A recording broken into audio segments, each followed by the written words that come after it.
Admiral Kate Morrison stared at the holographic invitation floating above her desk. The golden letters shimmered and danced in languages she could not read. The translation device on her wrist buzzed softly as it worked to convert the alien text. Into English. Princess Zara Lynn of the Ethereal Dominion requests your presence at her wedding ceremony. The princess will marry Commander Vex Thera of the Crimson Fleet. The celebration will take place on the neutral world of Celestine Prime. All major galactic powers are invited to witness this historic union. Kate rubbed her temples and leaned back in her chair.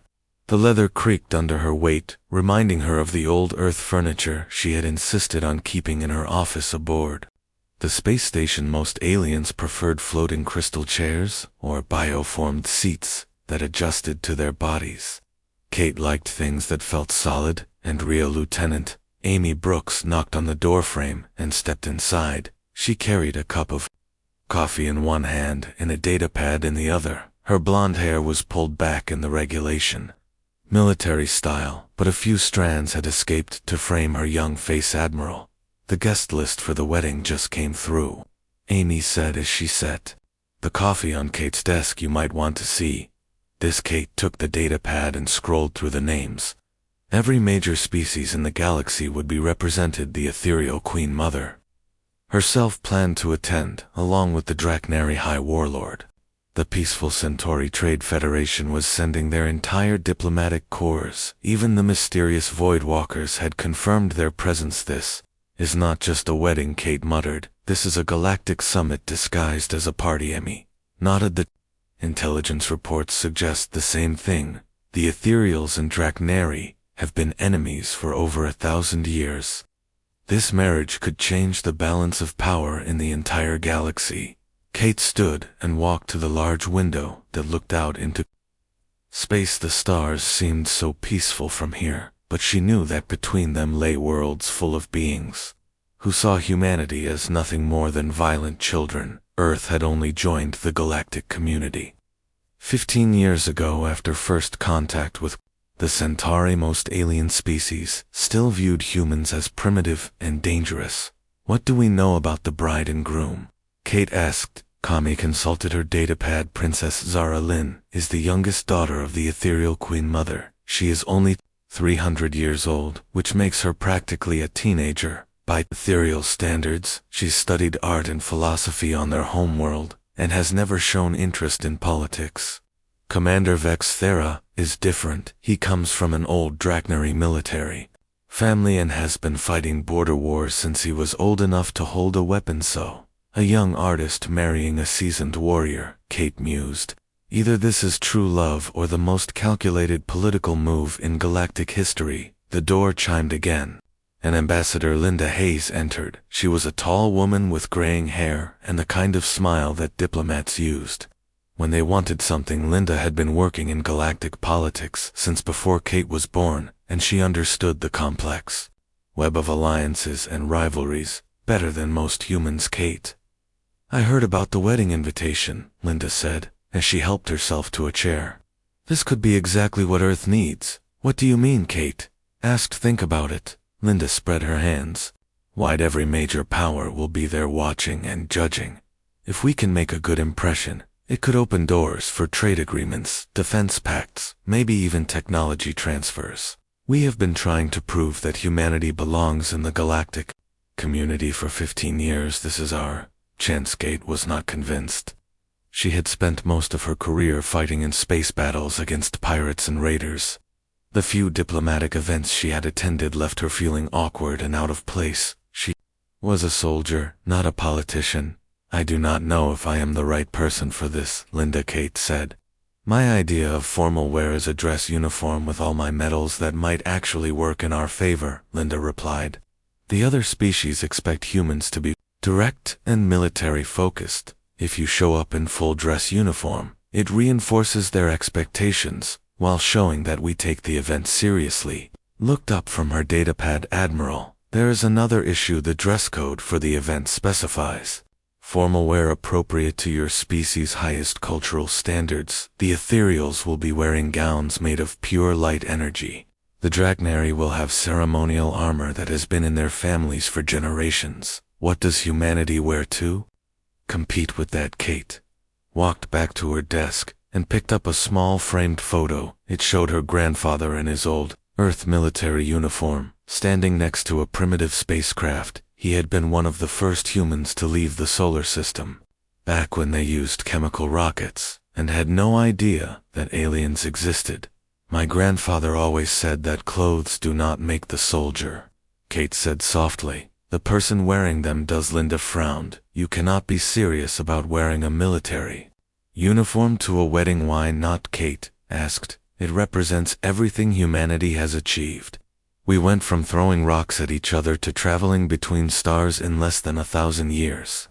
Every medal on my chest represents a battle fought to protect innocent people. Every ribbon shows a mission completed against impossible odds. If that is not worth celebrating, then what is? Sammy was already pulling up files on her datapad. Admiral, your dress uniform would include the Bronze Star your grandfather earned during the Europa Station battle, your own Distinguished Service Cross from the Titan Defense, your unit citation from the Outer Rim Patrol, and of course your promotion ribbon. Kate nodded. The uniform told the story of human courage and determination. It might not be as fancy as alien formal wear, but it meant something. The aliens could keep their energy silken 1,000-year-old armor. Kate would wear the symbols of human achievement with pride. But what if the other guests think we are being disrespectful? Linda asked. Then they will learn something about humanity, Kate replied. We do not bow to fashion. We honor our values. The invitation hologram continued to float above Kate's desk, casting strange shadows on the walls. The alien writing seemed to pulse with its own inner light, like a heartbeat. Kate had made her decision. She would attend the wedding and represent Earth in the only way she knew how, with honesty, courage, and the uniform that represented everything her people had fought to become. Mamie closed her datapad. Admiral, should I begin making travel arrangements? Yes, Kate said. And Amy, make sure Captain Maria Santos is available. I have a feeling we might need backup. Linda raised an eyebrow. Backup at a wedding? Kate stared out at the stars again. Her military instincts were telling her that something about this invitation felt wrong. Too convenient, too perfect. A wedding that brought together every major power in the galaxy was either the beginning of a new age of peace or the perfect setup for disaster. In her experience, the universe rarely chose peace. The shuttle dropped out of hyperspace, and Kate Morrison got her first look at Celestine Prime. The planet glowed like a jewel against the black of space. Its surface was covered in oceans that seemed to be made of liquid starlight. The water moved in slow waves that sparkled with every color imaginably. Above the planet floated the crystal spire. The wedding venue rose from the ocean like a mountain made of glass. Its sides caught and reflected the light from the planet's 3 suns, creating rainbows that danced across its surface. Kate had seen many alien structures in her years of service, but nothing like this. Look at those ships, Amy Brooks said from the pilot seat. Kate turned her attention to the orbital traffic. Hundreds of vessels surrounded Celestine Prime. Each one represented a different species and their unique approach to space travel. The ethereal ships looked like giant butterflies made of crystal. Their wings caught the starlight and threw it back in brilliant patterns. Dragnari vessels were the opposite, dark, angular, and covered in weapons that looked like teeth. There, Kate pointed to a sleek silver ship with flowing lines. That must be the Centauri delegation, and those AME indicated a cluster of bioships that seemed to pulse with their own life. Those are from the Aquarian Collective. I heard their ships are actually living creatures. Kate studied the other vessels. Some she recognized from intelligence reports, others were completely new to her. The galaxy was vast and humanity had only met a small fraction of the species that lived among the stars today. She would see beings that most humans could not even imagine. The shuttle docked with the crystal spire, and Kate felt the artificial gravity adjust to match the station's systems. She stood and smoothed down her dress uniform. The dark blue fabric was crisp and clean. Every medal and ribbon was perfectly positioned. Her grandfather would have been prouder. You ready, Admiral? Amy asked us. Ready? as anyone can be, for something like this, Kate replied. The airlock opened, and they stepped into the most beautiful space Kate had ever seen. The walls of the crystal spire were transparent. They walked through corridors that seemed to float in the middle of the ocean far below. Fish swam in schools that formed complex patterns above them. The ceiling showed the star-filled sky there. Guests moved through the corridors like living works of art. Ethereals glided rather than walked. Their skin seemed to glow with inner light, and their hair moved like liquid silver. They wore gowns that shifted color with each step, some looking like captured nebulae, others like flowing galaxies. Drachnary delegates stomped through the halls in their ceremonial armor. Each piece was carved with the history of their family. The armor was not just protective gear, but a walking museum. Their scales gleamed in colors ranging from deep red to black as space. Their eyes glowed like coals in the dim light. Kate felt very human among all this alien beauty. Her uniform was simple compared to their exotic appearance, but she kept her back straight and her head high. She represented Earth, and she would do so with dignity. Admiral Morrison, a voice called out. In accented English, Kate turned to see a tall ethereal approaching. The alien's movements were graceful like a dancer. She wore a gown that seemed to be made of captured moonlight, and her silver hair was arranged in complex braids. I am Duchess Lyra, Nies, the ethereal said. You are representing the human delegation. That is correct, Kate replied. I am honored to be here. The Duchess smiled, but the expression did not reach her eyes. Humans are so young, it must be overwhelming to be surrounded by civilizations that have existed for thousands of years. I hope you will not feel out of place. Kate recognized the insult hidden in the polite words. Before she could respond, Amy stepped forward. Admiral Morrison has been in space longer than many species have had starships, Amy said calmly. Her experience speaks for itself. The Duchess looked surprised that Amy had spoken. She clearly expected humans to be more deferential. How refreshing, she said. Humans are so direct. Perhaps that directness will serve you well tonight. She glided away, leaving Kate and Amy alone in the corridor. That was subtle, Amy muttered. Kate nodded to subtle welcome to galactic politics, where every conversation is a battlefield. They continued through the crystal spire toward the main ceremony hall. Along the way, Kate noticed things that made her military training kick in. Groups of Drachnary warriors were positioned near important passages. They claimed to be honor guards, but Kate recognized tactical positioning when she saw it. Near the gift repository, she spotted several ethereal nobles having an intense conversation. They stopped talking when humans approached and smiled, those cold diplomatic smiles. She could not hear what they were saying, but their body language suggested they were planning something. Admiral Kate, Amy whispered, there is something you should see. She led Kate to an observation deck that looked out over the ceremony preparations. The main hall was enormous, with a transparent floor that seemed to float above the ocean below them. Kate could see the wedding preparations taking place. Princess Zara Lynn stood in the center of the hall, and Kate understood immediately why this marriage was causing such a stir. The princess was breathtaking. She stood nearly 7 feet tall, with skin that looked like it was made of pearl. Her hair moved like liquid mercury, and her eyes held depths that seemed to contain entire galaxies. She wore a gown woven from light itself that shifted through every color of sunset. Beside her stood Commander Vex Thera.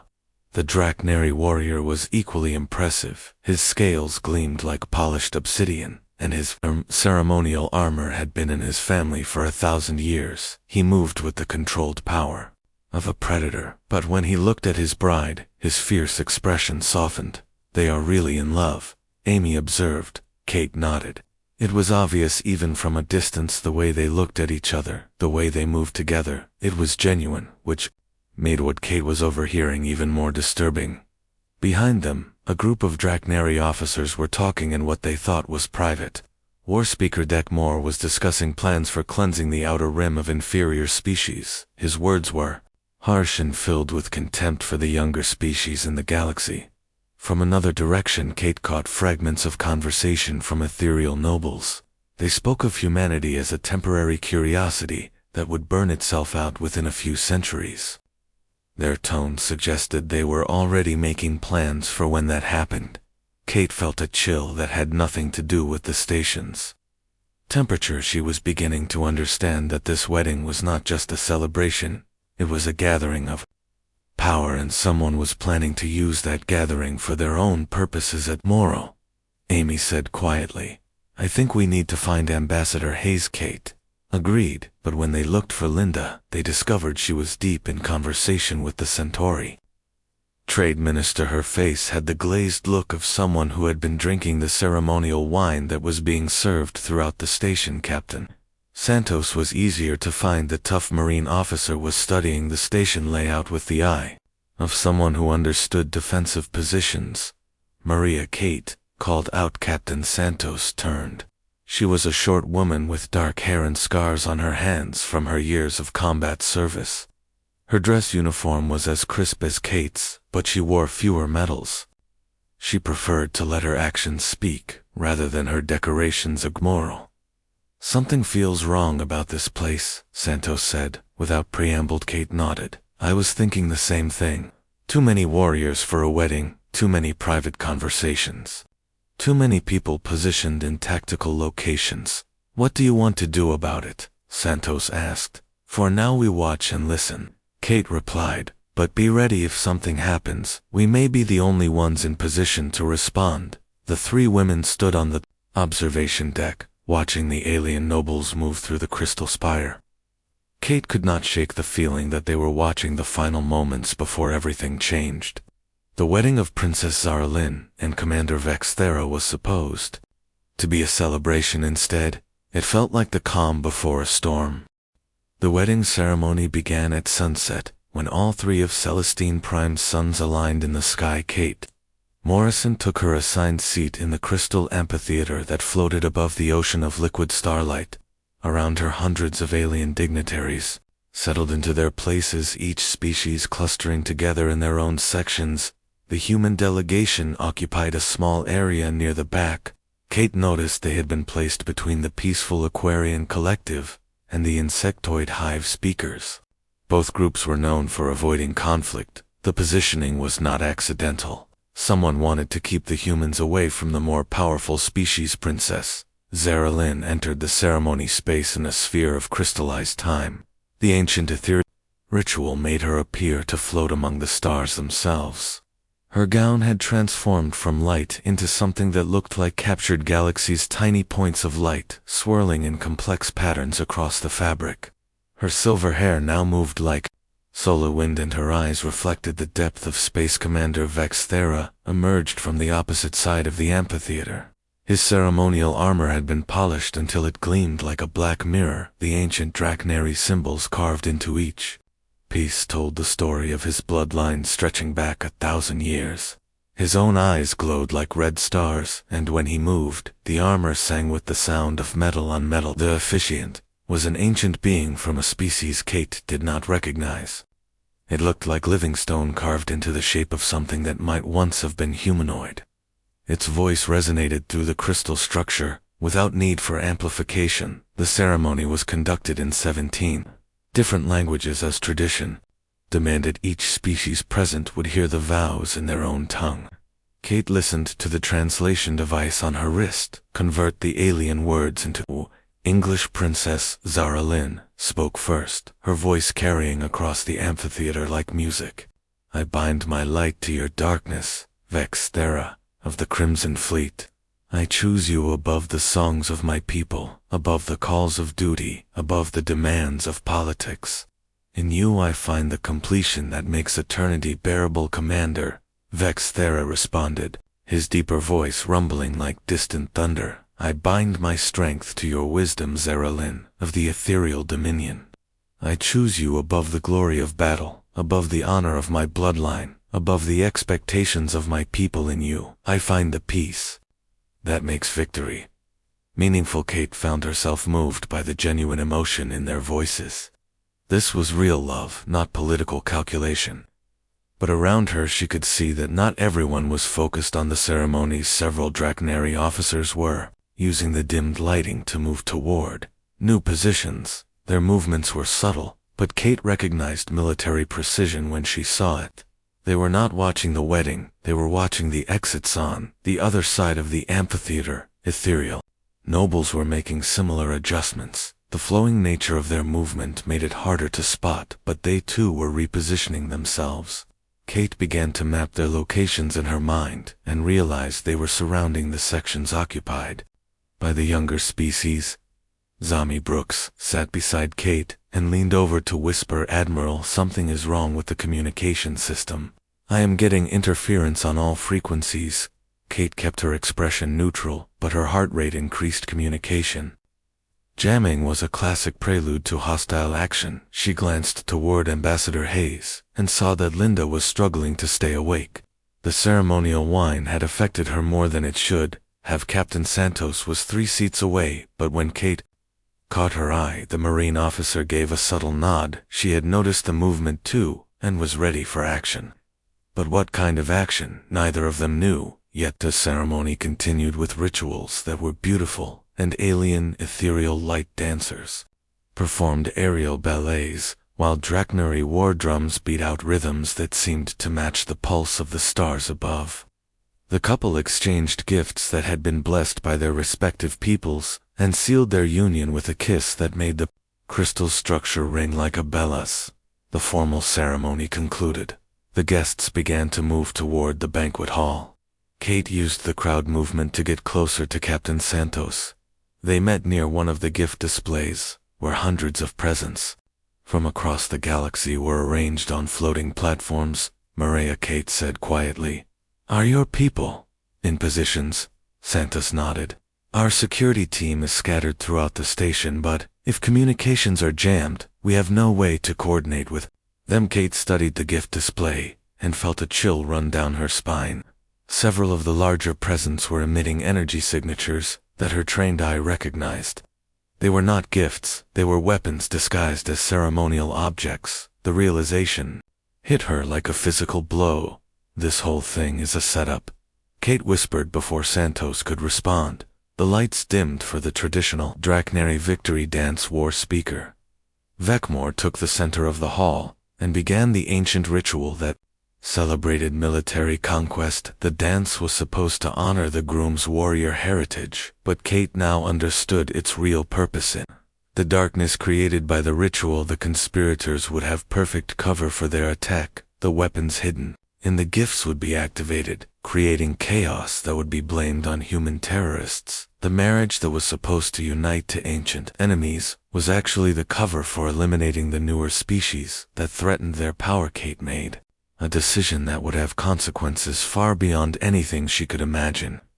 She stepped out of the crowd and walked toward the center of the hall, where Princess Zara Lynn and Commander Vexthera stood watching the victory dance. The alien nobles turned to stare at the human woman in the simple military uniform who dared to interrupt their carefully planned ceremony. Kate ignored their shocked expressions and focused on the newlyweds. "Your Highness Commander," Kate said in a voice that carried across the hall, "I need to speak with you, Princess." Zara Lynn looked surprised but not offended. "Admiral Morrison, you honor us with your presence. What concerns you?" Kate took a deep breath. "This wedding is being used as cover for an attack on the younger species in the galaxy. The gifts contain weapons. The victory dance is meant to provide cover for chaos that will be blamed on human terrorists." The reaction was immediate. War Speaker Deckmore stopped his dance and whirled to face Kate. "How dare you make such accusations, human commander?" Vexthera held up a hand for silence, his glowing eyes fixed on Kate. "What proof do you offer for these claims?" Kate pointed to the gift display. "Those energy signatures are not ceremonial, they are weapon charges. Your own people positioned themselves around the exits before the ceremony began. The communication systems are being jammed, and our ambassador has been drugged with something that was not in the ceremonial wine." Princess Zara Lynn stepped forward, her ethereal beauty now touched with steel. "Are you saying that our families are using our wedding to start a war?" "Is exactly what I am saying," Kate replied. "Your love is real, but it is being used as a weapon against innocent people." The hall had gone completely silent. Hundreds of alien eyes focused on the human woman who had just accused the two most powerful species in the galaxy of conspiracy. Warspeaker Thekmor reached for his ceremonial weapon, but Commander Vex Thera stopped him. With a gesture, my bride Vex Thera said to Princess Zara Lynn, "What does your heart tell you, Thera?" Princess closed her eyes, and Kate could see light moving under her translucent eyelids. When she opened them again, they blazed with power that made the air itself seem to vibrate.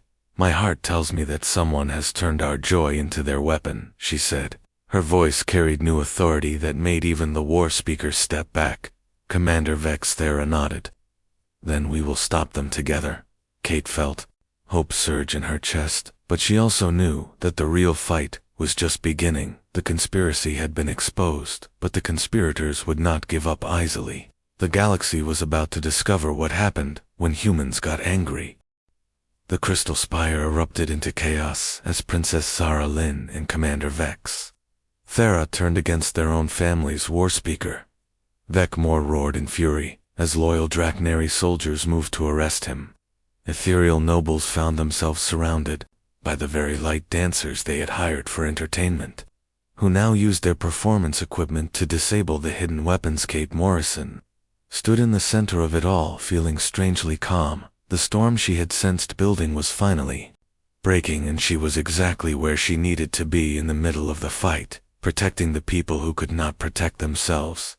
Zadmiral Amy Brooks appeared at her side, breathing hard. "I managed to get a signal through to the fleet before they could fully block communications. Admiral Chen is 3 hours out." 3 hours, Kate thought. That might as well be 3 years in a situation like this, Captain. Santos fought her way through the crowd toward them. Her dress uniform was torn, and she had acquired a Draknari energy weapon from somewhere. Maria always did like to improvise, Kate noted with grim satisfaction. Admiral Santos called out, "The Centauri delegation is trapped in the lower levels. The Aquarians are cut off in the guest quarters, and most of the smaller species representatives have been taken hostage." Kate surveyed the battlefield. That the wedding hall had become loyal forces from both ethereal and Draknari camps. "We're fighting against the conspirators, but they were outnumbered." The younger species had been deliberately separated and isolated, making them easy targets. The real problem was that the conspirators still controlled the station's main systems. They could lock down sections, flood areas with gas, or even decompress entire levels if they chose. The crystal spire was a trap, and everyone inside was caught. "We need to take the control center," Kate decided. Santos nodded.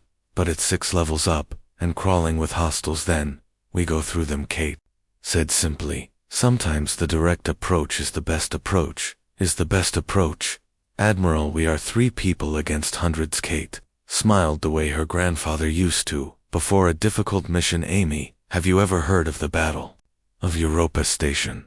"Of course," Amy replied. "Your grandfather and 12 other soldiers held off an entire pirate fleet." Kate checked her sidearm and started toward the nearest access shaft. 13 humans against impossible odds, and they won because they refused to quit. "Today we are going to show these aliens what humans do when our friends are in danger."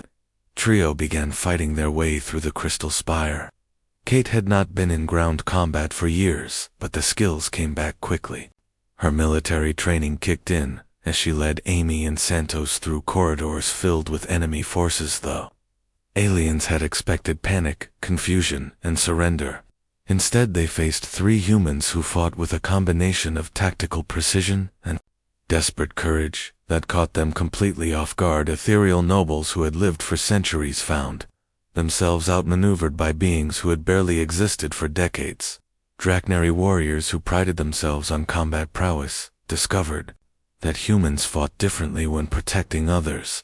Then the 3rd level, they encountered Duchess Lyranese, the ethereal noble who had insulted Kate earlier, now stood blocking their path with a squad of loyal guards. Her moonlight gown had been replaced by combat armor that gleamed like starlight. "Admiral Morrison," she said, her voice dripping with contempt, "you cannot stop what has already begun. The younger species will be eliminated, and the galaxy will return to proper order." Kate did not slow down. "Your proper order ended the moment you threatened innocent people." The Duchess raised her hand and energy crackled between her fingers. Ethereal nobles were not just politicians, they were living weapons who could manipulate light and force. You are just one primitive human, she sneered. Kate drew her sidearm and fired 3 shots with mechanical precision. The energy bolts struck the Duchess' center mass, dropping her instantly. The guards stared in shock as their leader fell. Santos looked impressed. Nice shooting.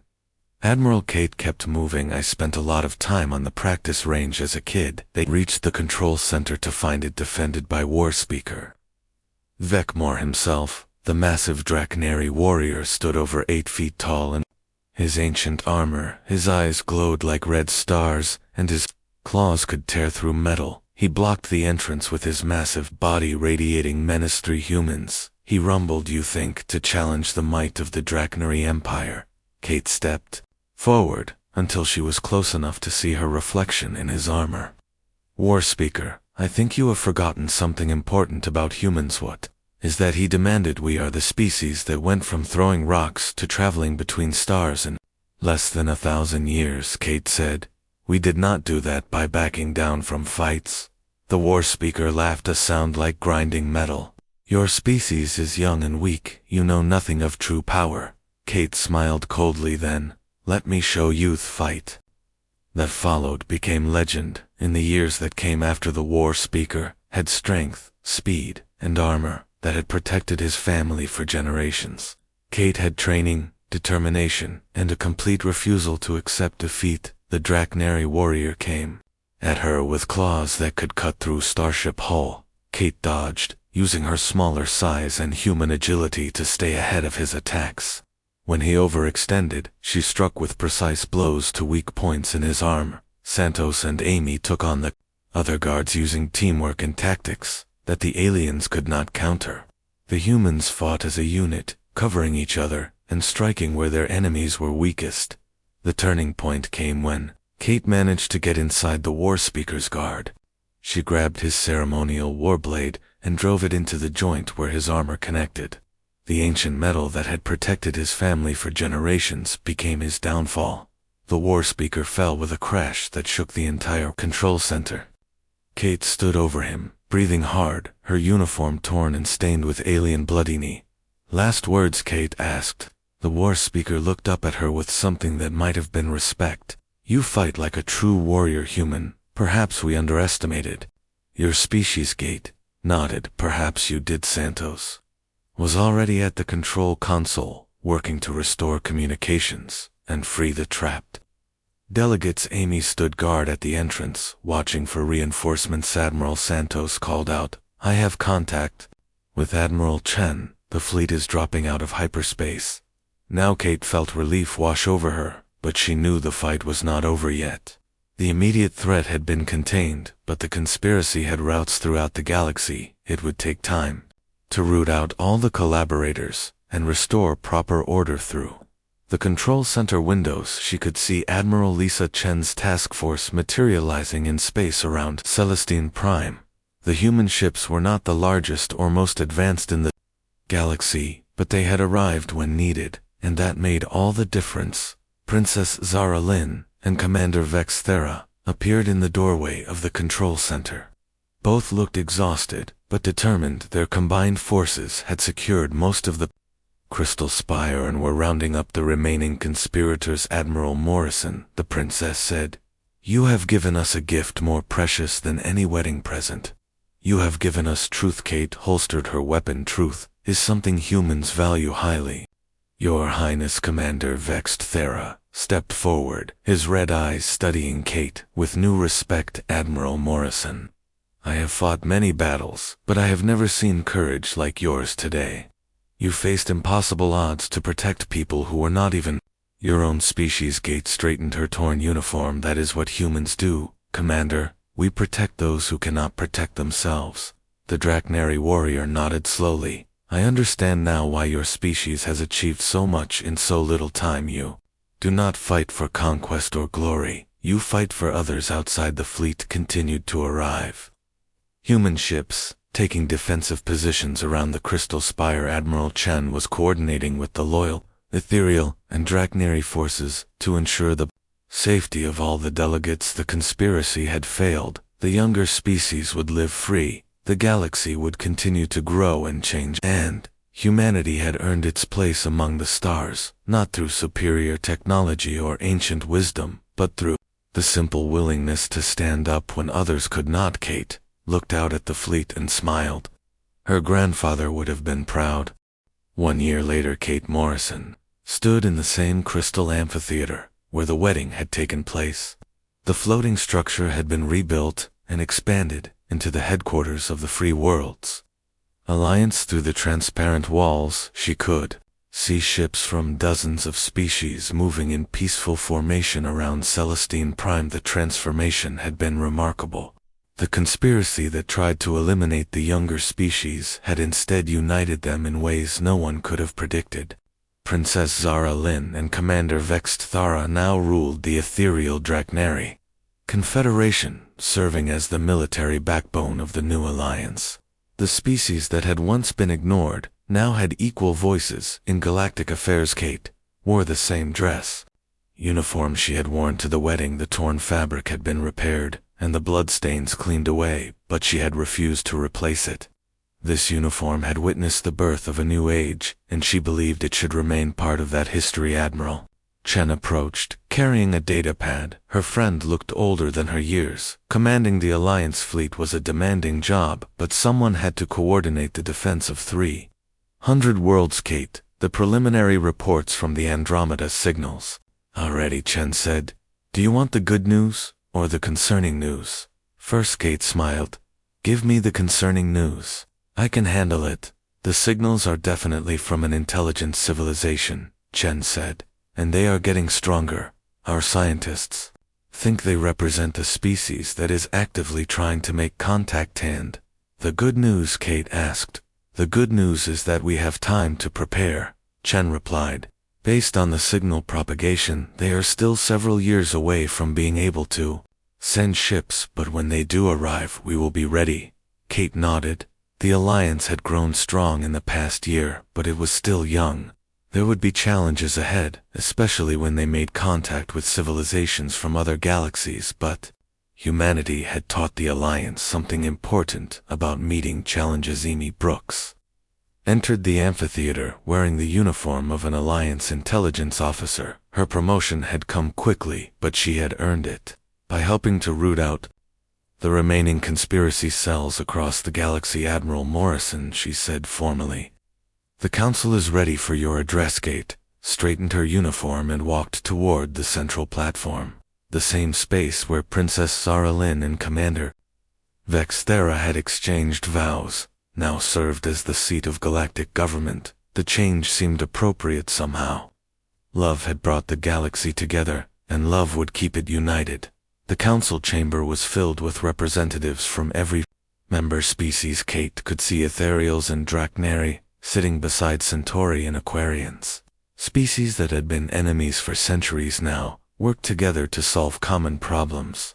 The younger races that had almost been eliminated now helped guide the direction of galactic civilization. Princess Zara Lynn called the session to order. Her ethereal beauty had been tempered by the responsibilities of leadership, but she still moved with grace and spoke with wisdom beyond her years. Beside her, Commander Vex Thera provided the steady strength that had made him a legendary warrior. His red eyes no longer burned with rage, but with determination to protect what they had built. Members of the Alliance, the princess began. Today we celebrate the first anniversary of our founding, but more importantly, we look ahead to the challenges that await us. Kate stepped forward to address the assembly delegates. Friends, when I came to this place 1 year ago, I was just a human officer trying to represent my species. At a wedding, I never imagined that I would end up helping to reshape galactic civilization. Murmurs of agreement came from the audience. Many of the representatives had been there that night. They remembered the chaos and the fear, but they also remembered the courage. The conspiracy we uncovered taught us something important, Kate continued. The greatest threat to civilization is not external invasion or natural disaster. It is the refusal to change and grow. The ancient powers tried to eliminate us, Because they feared what we represented: progress, adaptation, the willingness to challenge old ways of thinking.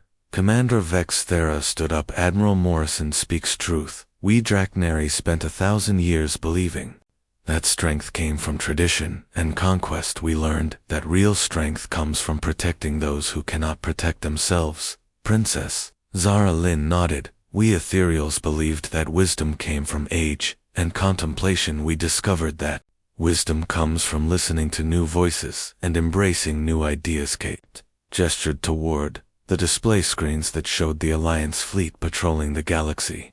Today, our ships carry crews from dozens of species working together toward common goals.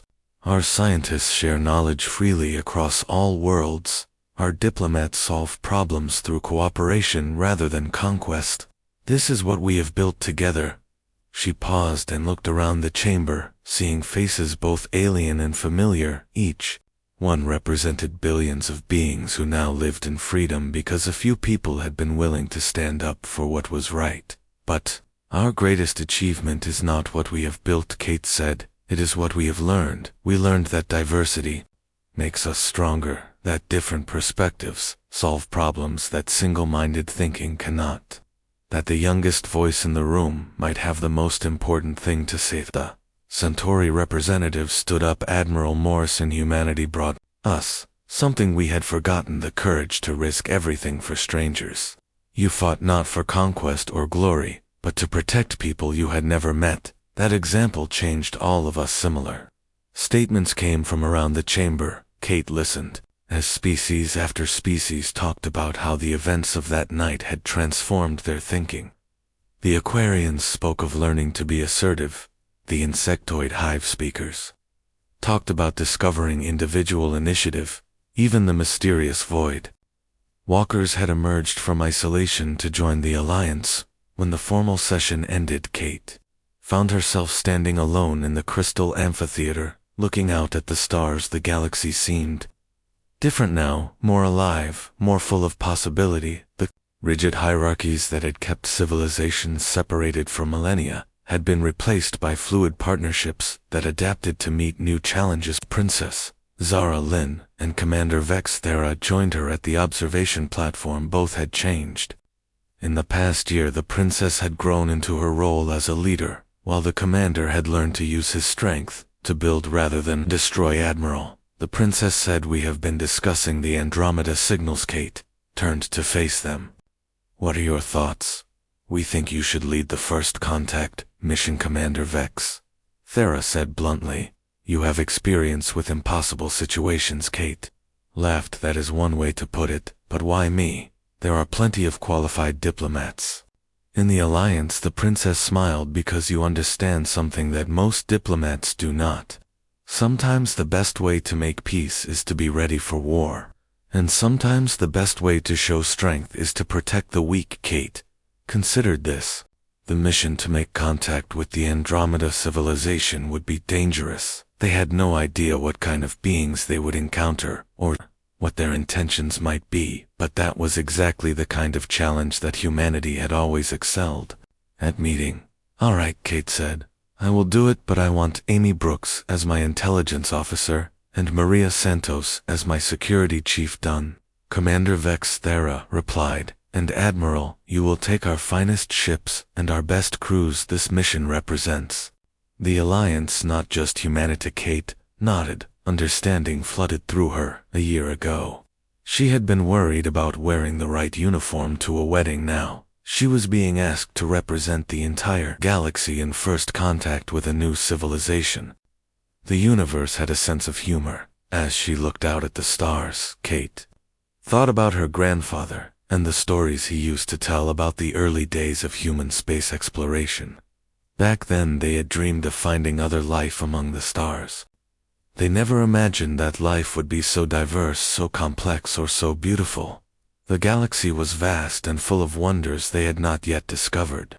The Andromeda signals represented just the beginning of a new age of exploration and discovery. Humanity had earned its place among the stars by being willing to fight for others. Now they would help lead the galaxy into an uncertain but hopeful future. Kate Morrison, Admiral of the Free Worlds, Alliance looked out at the ships patrolling around Celestine. Prime, each one carried the hopes and dreams of billions of beings from hundreds of worlds. The responsibility was enormous, but she was ready for it. After all, she was human, and humans had never backed down from a challenge. In the central hall of the Crystal Spire, her old service jacket still hung in its place of honor. The plaque beneath it had been updated recently.